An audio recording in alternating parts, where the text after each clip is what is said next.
I believe this is a make or break moment for the middle class. This is a make or break moment for America's middle class.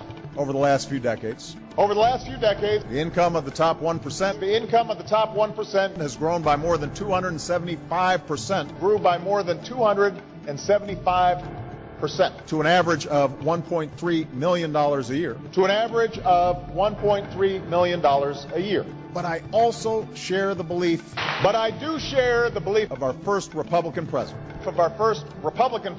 Abraham Lincoln. A belief that through government, we should do together what we cannot do as well for ourselves. As much as we might associate the GI Bill with Franklin Roosevelt. Or Medicare with Lyndon Johnson. It was a Republican, Lincoln. Who launched the Transcontinental Railroad. National Academy of Sciences. Land grant colleges. It was Eisenhower who launched the interstate highway system. It was a Republican, Eisenhower, who launched the interstate highway system. Investment in scientific research. And a new era of scientific research. It was Richard Nixon who created the Environmental Protection Agency. Ronald Reagan who worked with Democrats to save Social Security.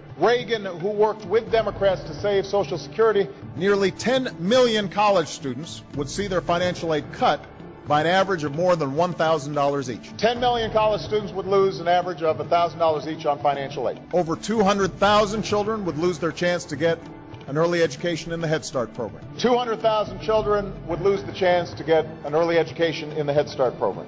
There would be 1,600 fewer medical grants. There would be 1,600 fewer medical research grants for things like Alzheimer's and cancer and AIDS.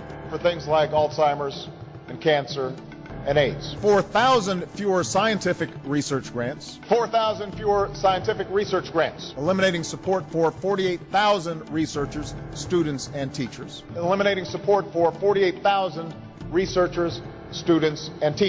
But prosperity sure didn't trickle down.